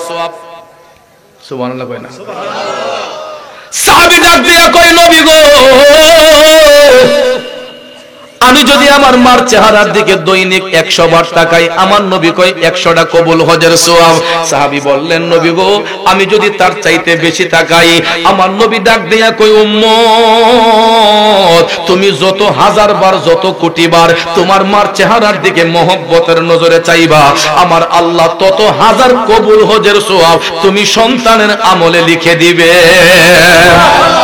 ওরে মা ডাকটি কত মধুর জানে যে সবাই, মায়ের একটু আদরেতে কি যে শান্তি পাই রে, কি যে শান্তি পাই। আরে কবুল হজের সওয়াব হয়, কবুল হজের সওয়াব হয় দেখলে মায়ের চেহারায়, মায়ের কদমের নিচে জান্নাত দিলেন খোদায়, মায়ের কদমের নিচে জান্নাত দিলেন খোদায়। আমার মায়ের মতো আপনজন, মায়ের মতো আপনজন ত্রিভুবনে নাই, মায়ের কদমের নিচে জান্নাত দিলেন খোদায়, মায়ের কদমের নিচে জান্নাত দিলেন খোদায়। কথা বলেন ঠিক না বেঠিক? এই জন্য যুবক চিন্তা করে দেখেন, মা যদি কালো হয়, মা যদি শ্যামবর্ণ হয়, মা যদি উজ্জ্বল বর্ণের হয়, সন্তান যদি তার মায়ের চেহারার দিকে তাকায়, আমার আল্লাহ কবুল হজের সওয়াব দান করে। তাইলে ওই মারে সম্মান দেওয়া দরকার আছে নি? কিন্তু কবি কয়, ছেলে এখন পয়সাওয়ালা, বাড়ি যে তার 3-4 তলা, সব তলাতে ঘর আছে, মায়ের নাই রে ঘর, বিয়ের পরে বউ আপন, মা এখন পর। যেই বিয়ে তো কষ্ট করলো, এরপরে দেখা যায় মারে ফোর কইরা, ম্যাডাম রে আপন কইরা মার মনে কষ্ট দেয়, এমন কন্যা আসেনি? যেই সন্তান তার মার মনে কষ্ট দিয়া ম্যাডাম লইয়া ফুর্তি করতে চায়, পাপি জবানে বলে গেলাম, এই কপাল, এই ঘরের মধ্যে কোনোদিন শান্তি আসবে না, এই পরিবারের মধ্যে কোনোদিন শান্তি আসবে না। এটা তার ভবিষ্যতে তার কপালের মধ্যে শনি ডেকে আনতেছে। কারণ দুনিয়াটা হইছে ধার উদ্ধারের জায়গা। যে যেমন কর্ম করবে, এই কর্মের ফল সে ভোগ করবে। যে কর্ম করবে, এই কর্মের ফল সে ভোগ করতে হবে। এই কথা, একটা কথা মনে হইছে কুমু, আমার বাবা তো আমার এলাকার চেয়ারম্যান আসলো, আমার আব্বা আমার এলাকার চেয়ারম্যান আসলো, তো বিচার বৈঠকে গেলে মাঝে মাঝে কিছু নজিরা দিত। তো সর্দাররা দেখবেন বিচার করলে এরা নজিরা দেয়, ঠিক না? নজিরা দিয়ে বুঝাইতে ওই শাশুড়ি আর বৌমার দরবার ভাঙ্গাইতে গিয়া, একটা দরবার করতে গিয়া একটা নজিরা বলে কইছিল, এটা আমার মনে হইছে। তো এক বেডির ইয়ে নাই, ছেলে নাই, এই স্বামী নাই, একটা মাত্র ছেলে। তো এই ছেলেরে খুব কদর কইরা লালন পালন করছে। তো বেডির কত লেগা যে আমি টুকটুকিয়া দেখে একটা ফুতের বউ আনবো, রূপ সুন্দরী কদুর মা, বুঝছেননি? আমরা দেশের মানুষ তো আসলে ওই রূপের পাগল, গুণের পাগল কেউ হয় না। খালি গটকরে কয় সুন্দর টল ফিগার একটা মেয়ে হইতেইব, লম্বা সরা। ঠিক নিও, লম্বা সর হইতেব আর ফর্স হইতেব। তো এরকম এই বিডি কয় আমার ফুতেরে বিয়া করাইলে টুকটুককে সুন্দরী দিকে একটা বউ বিয়া করাবো। তখন এই এমন এক বউ আনছে বিয়া করাইয়া, ইডার মুখের মাঝে মধু অন্তর বিষ। এমন আছে না কিছু কন্যা দেখবেন পরিবার আসতে পরে কিছু কিছু বেরিয়ে আছে, কিছু কিছু নারী আছে ইডির মুখের মাঝে মধু থাকে আর অন্তরের মাঝে বিষ থাকে। তো শাশুড়ি শখ কইরা ফুট বিয়া করাইছে, শাশুড়ি শখ কইরা ফুট বিয়া করাইছে। এখন না ঘরে ঘরে শাওয়ার গোসলের অত্যাধুনিক প্রযুক্তি। আগেকার মানুষ বেশি বেশি পুকুরে গিয়ে গোসল করতো, গাটলা, বুঝছেন নি? তো এই বিধি বলে শাশুড়ি বৌমারে কইতেছে, কয় গো আয়ো তোমার লিয়া গাটলা দিয়ে গোসল করে।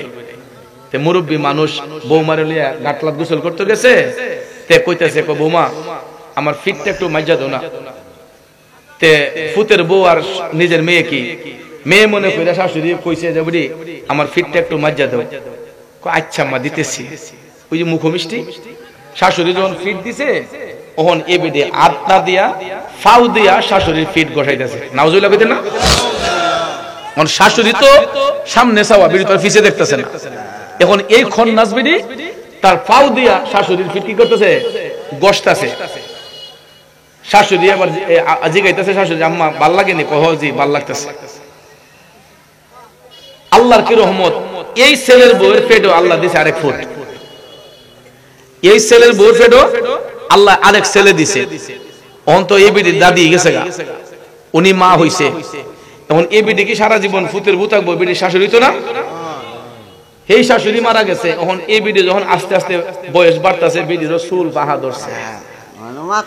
তখন চুল পাহা যখন ধরছে, এখন এই ভিডিও এই ছেলেও এই মহিলার ছেলেও বড় হইছে। এই ভিডিও আমার ফুতেরও টুকটুকিয়া সুন্দরী একটা বউ আইনা বিয়া করা।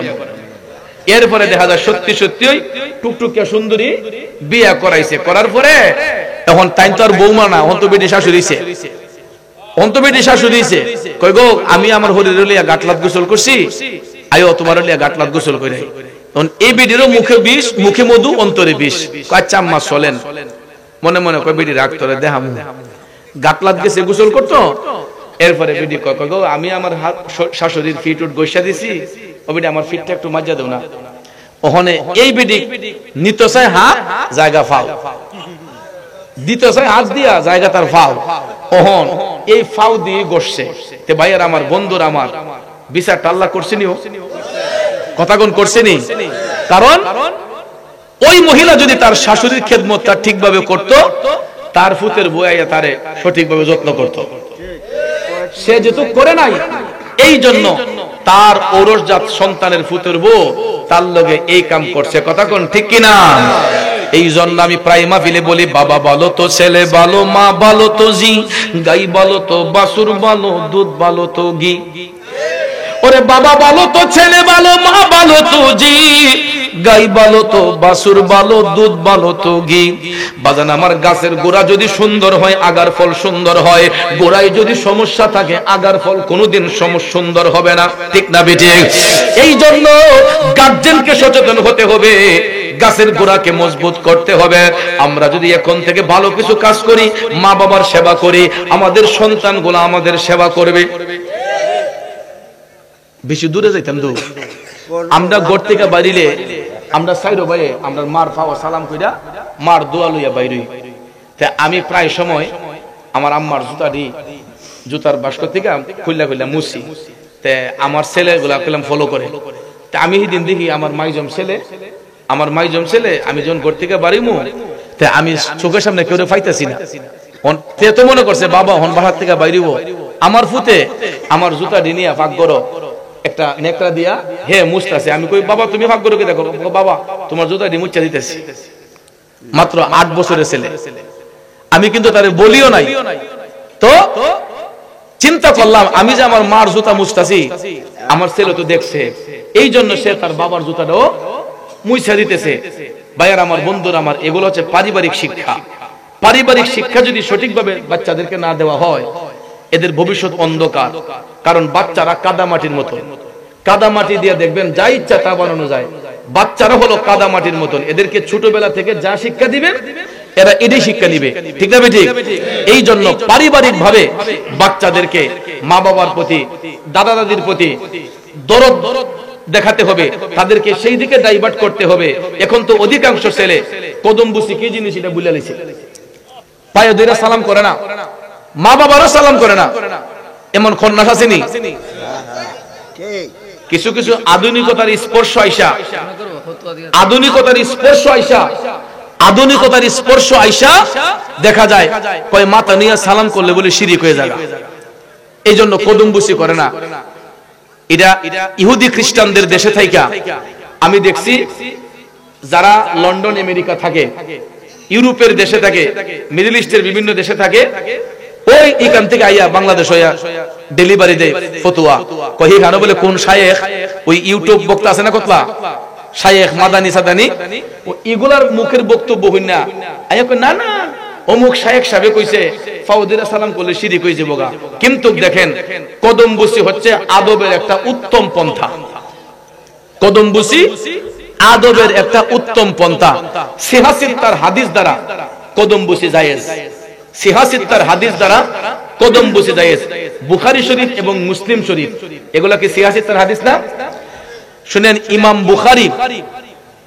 বুখারী ইমাম মুসলিমের কাছে যখন গেলেন, ভাইয়ার আমার, বন্ধুরা আমার, এই বর্ণনাটা খুব সুন্দর করে আসছে যে ইমাম বুখারীর কাছে ইমাম মুসলিম যখন আসলেন তখন বলতেছেন যে আমি লক্ষ্য করে দেখেছি যে রাসূল করিম সাল্লাল্লাহু আলাইহি ওয়াসাল্লামের দরবারে একজন ব্যক্তি আয়েশা নবীজির কদম মুবারক এবং হাত মুবারকে চুম্বন দিছে, হাত মুবারক এবং কদম মুবারকে চুম্বন দিছে।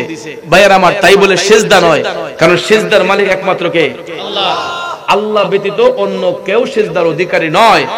এই জন্য কদম বুসির সাথে সিজদার কোনো সম্পৃক্ততা নাই, কারণ কদম বুসি করতে হয় হাত এবং পায়ের, ঠোঁট এবং পায়ের সম্পর্কের মাধ্যমে, আর সিজদার শর্ত হলো নাক এবং কপাল, ঠিক না বেঠিক?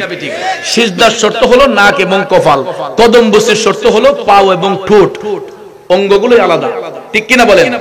কয় মাথা নইলে শিরিক হয়, মাথা নইলে শিরিক হইলে তো দৈনিক আমরা অহরহ শিরিক করতেছি। আল্লাহর সৃষ্টির কোন বস্তুর সঙ্গে শরীক করলে এটা হয় শিরিক, কথা কোন ঠিক না বেঠিক? আল্লাহর সাথে কোন জিনিসের তুলনা করলে এটা হয় শিরিক। তাইলে আমরা তো জমিনের মাঝে জ্বালা লাগাই, বরকত দেন কে? এটা আল্লাহর সৃষ্টি না? তা আল্লাহর সৃষ্টি আমরা যদি ধানের জ্বালা লাগাই, আমরা মাথাটা কি নিচে তাহে না উপরে তাহে, নাকি এমনি লাগান কেউ? হ্যাঁ, বাতের নলা রিজিক খান, আল্লাহর রিজিক, আল্লাহর দেওয়া রিজিক, আল্লাহর দেওয়া রিজিক যে আমরা খাইতেছি, বাতের নলাটা কি উপরে দেহান না নয় নিয়ে হান? তাহলে তো হিডও শিরিক হইব, কথা কোন ঠিক না বেঠিক? শিরিক এত সহজ নয়। শিরিক হবে তখন যখন নাক কপাল কোন ব্যক্তির উদ্দেশ্যে, আল্লাহ ছাড়া কোন ব্যক্তির উদ্দেশ্যে যখন হবে, তখন এটা হবে আল্লাহর সমকক্ষ বানায়া, তখন হবে শিরিক। আর নাক কপাল জমিনও লাগছে, এরপরও এবারের উদ্দেশ্য কেউ কেনা আল্লাহ ব্যতীত, তখন পর্যন্ত সিজদা হবে না, ঠিক না বেঠিক? আর নাক কপাল যখন জমিনে লাগবে আল্লাহর জন্য হবে, তখন এটা হবে সিজদা। আর আল্লাহ ব্যতীত অন্য কারো জন্য হলে এটা হবে শিরিক, কথা কোন ঠিক কিনা?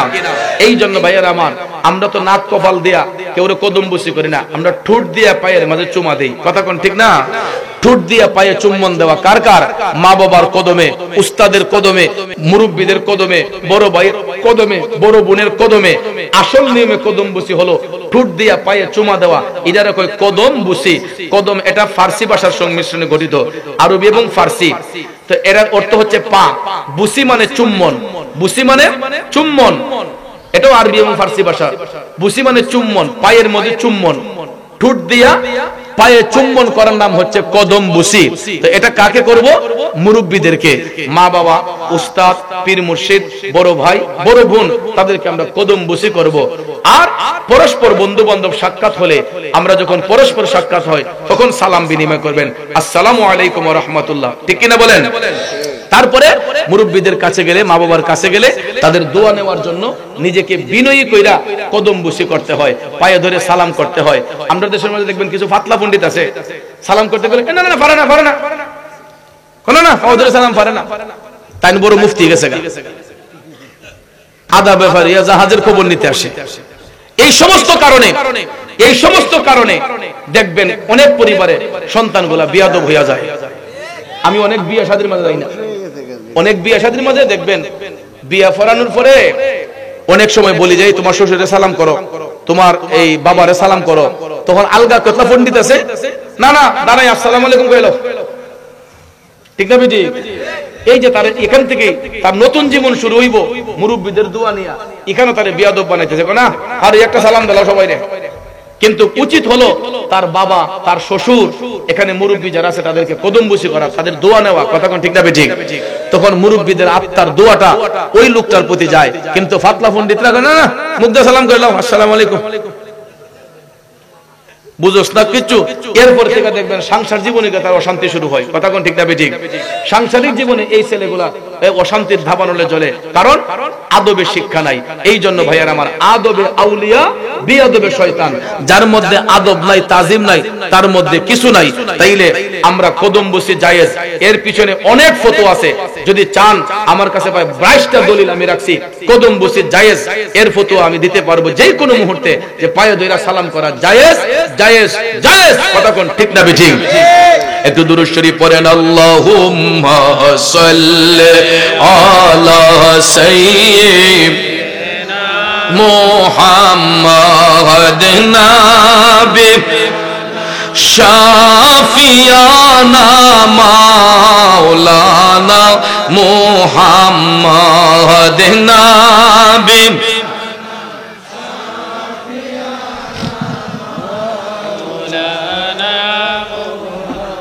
বাবাজিরা আমার, বন্ধুরা আমার, দেখছেন নি মার আলোচনা করতে করতেই পকেট থেকে মোবাইলটা বার করছে, দেখি আমার মা ফোন মারছে। মারহাবা কইতেন না? সারাটা দেশ আমি আমার মারে নিয়ে গর্ব করি।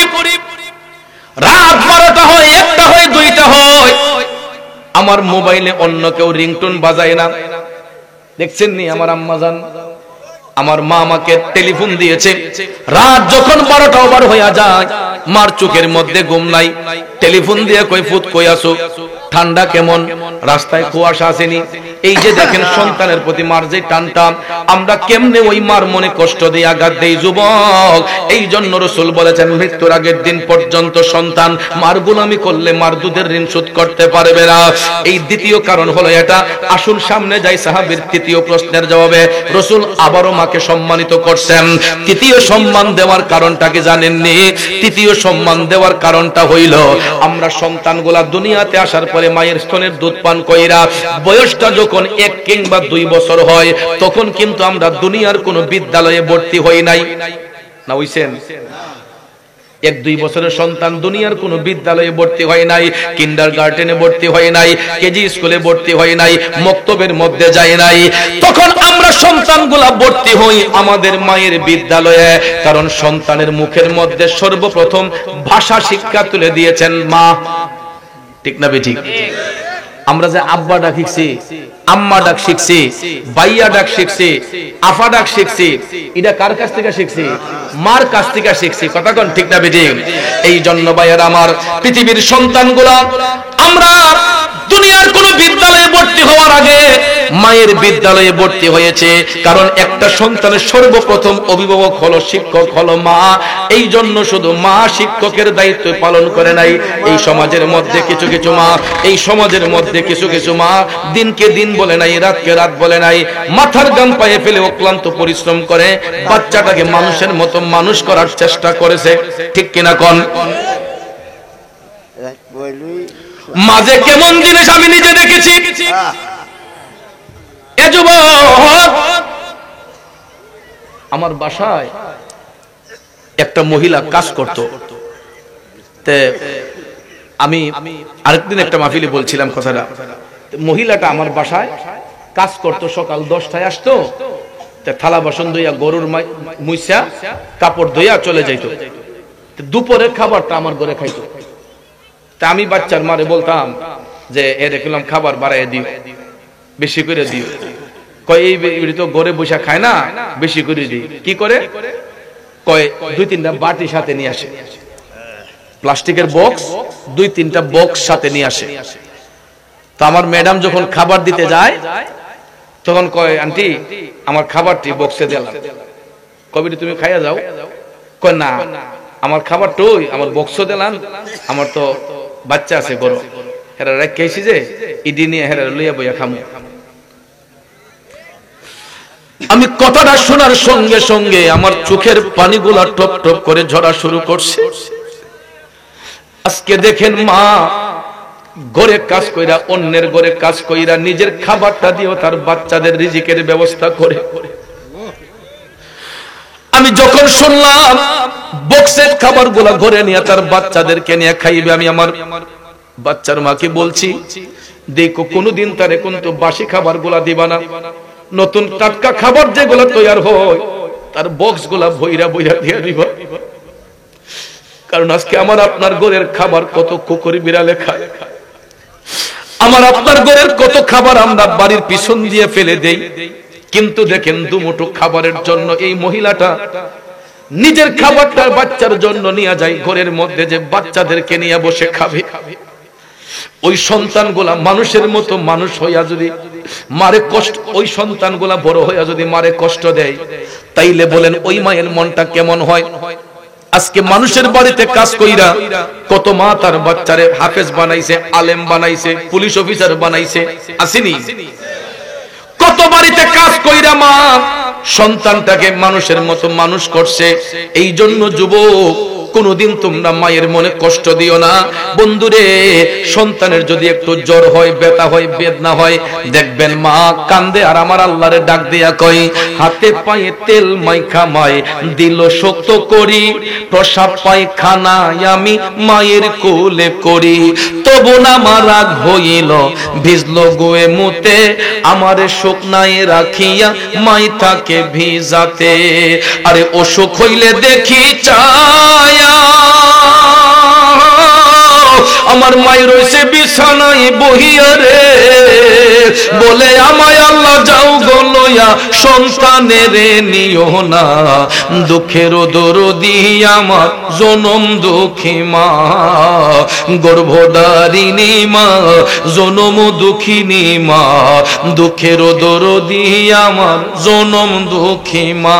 বাজানো, চিন্তা করে দেখেন মা সন্তানের যদি রোগ হয়, ব্যথা হয়, আল্লাহরে ডাক দিয়ে আল্লাহ আমারে নিয়ে যাও, আমার বাচ্চাগুলোরে শান্তিতে রাখো, সুস্থ রাখো, ঠিক কিনা? ভাইয়ার আমার, বন্ধুরা আমার, এই জন্য রাসূল বলেছেন তোমরা কোনোদিন মায়ের মনে কষ্ট দিও না। এই জন্য মা সন্তানের মুখে প্রথম ভাষা তুলে দেওয়ার কারণে হাদিস শরীফে তৃতীয়বার রাসূল মাকে সম্মানিত করেছেন। এবার সাহাবীর চতুর্থ প্রশ্নের জবাবে রাসূল বাবার সম্মান দিয়েছেন কয়বার?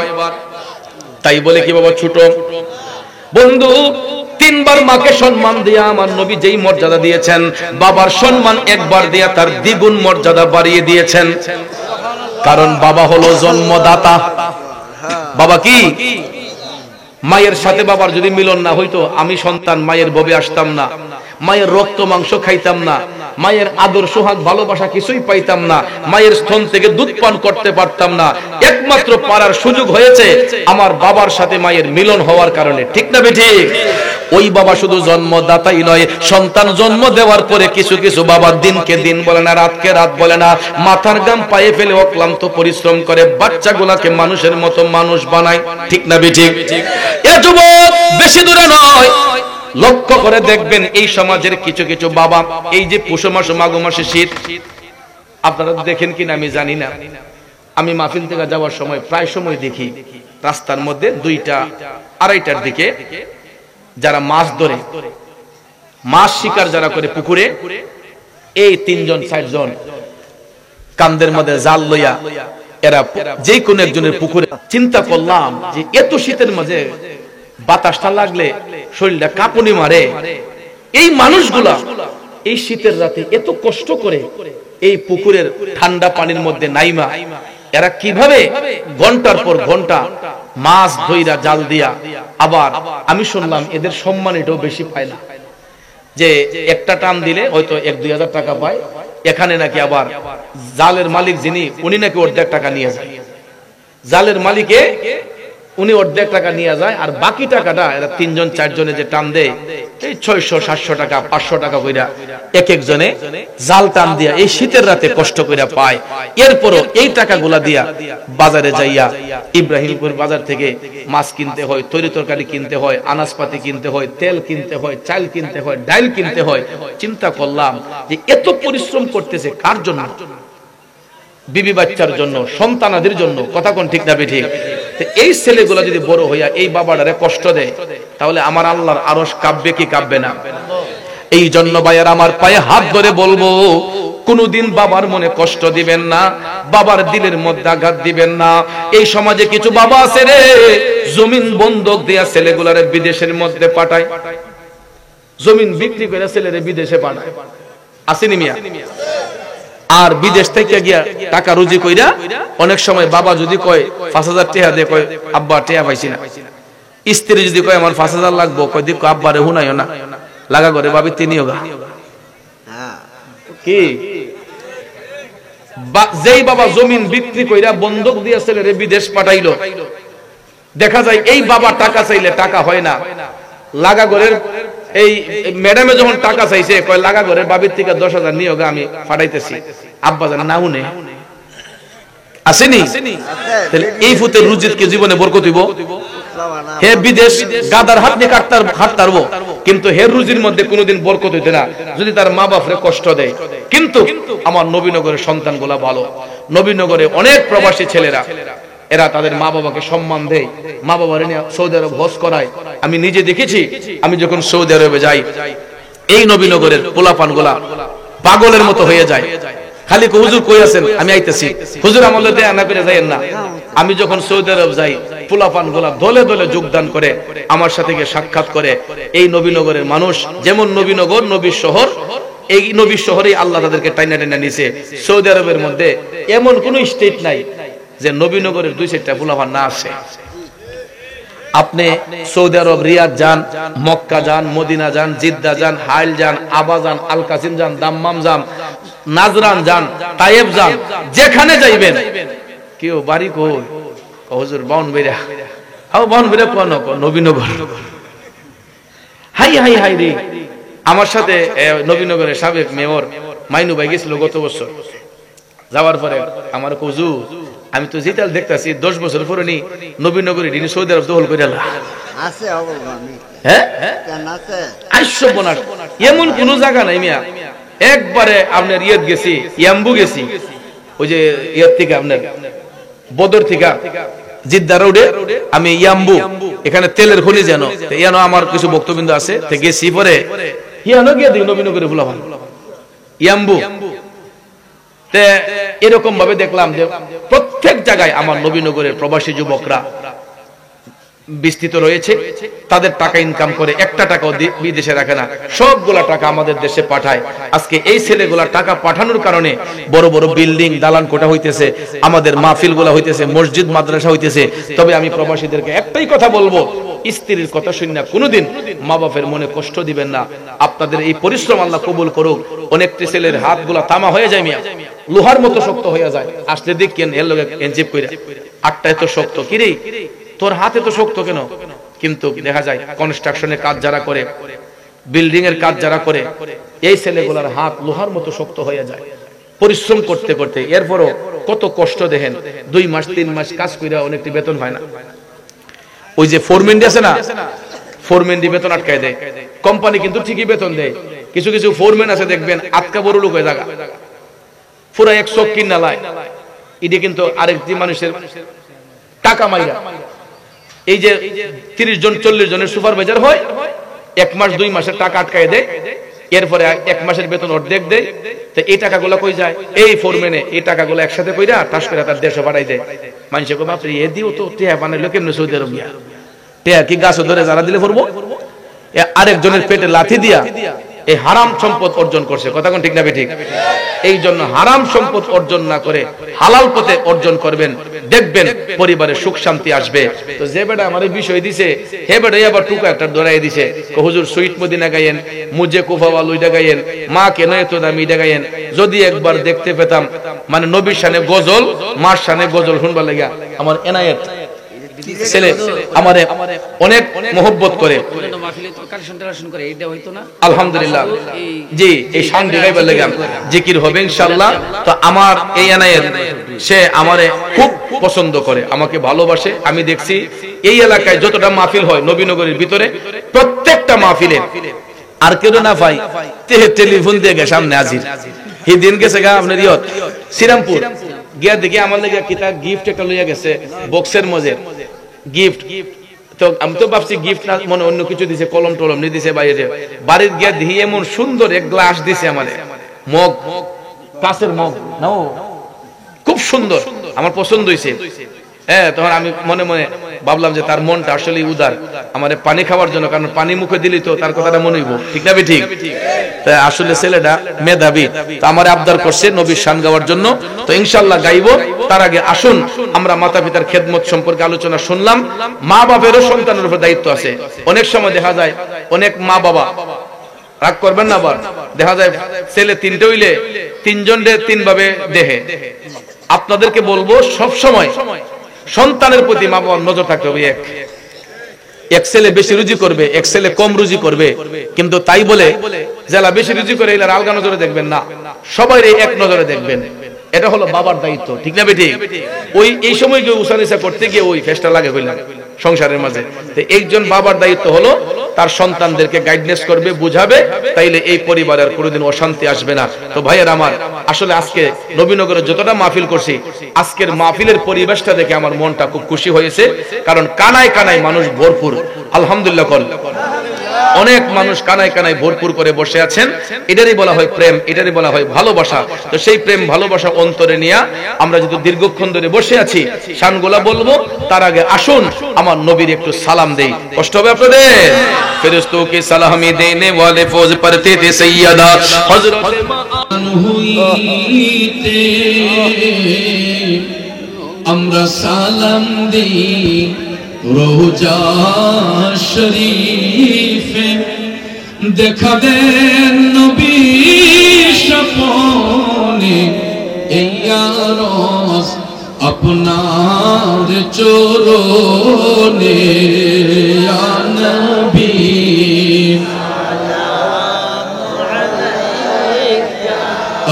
ইয়া রাসূল সালাম ইয়া হাবিব সালাম আলাইকা সালাম। जिस सुहानी घड़ी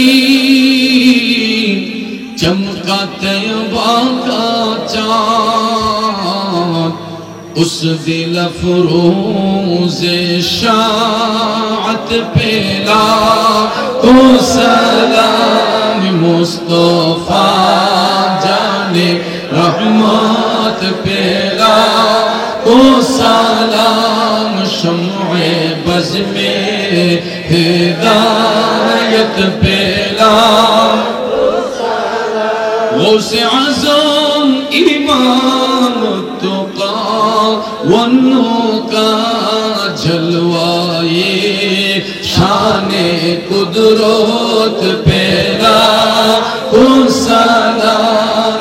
मुस्तफा पे लाखो सलाम। शम्ए बज़ में हिदायत पे लाखो सलाम। अस्सलामु अलैकुम हाओ मीम दल, अस्सलामु बेनज़ीरो बेमिसाल। या इलाही सदक़ाए आले रसूल, ये सलामी आज़िज़ाना आशिकाना हम गोलमाना हो कबूल। मदीने के चांद हज़ारों सलाम, मदीने के चांद लाखों सलाम। मदीने के चांद करोड़ों सलाम, मदीने के चांद। আমাদের ইউটিউব চ্যানেলটি সাবস্ক্রাইব করে আমাদের সাথে থেকে পাবেন বিভিন্ন সুন্নি পীর মাশায়েখদের ওয়াজ ও গজল। আমাদের ভিডিওটি ভালো লাগলে লাইক, কমেন্ট এবং ইসলামের ও সুন্নিয়তের প্রচারের স্বার্থে বেশি বেশি শেয়ার করুন। ধন্যবাদ। মোবাইল 01762277888। এছাড়াও আমাদের এখানে ওয়াজ মাহফিল, বিয়ে, গায়ে হলুদ, সেমিনার, যে কোনো অনুষ্ঠানে স্টেজ সাজানো সহ যে কোনো অনুষ্ঠানের ভিডিও কাজ করা হয়।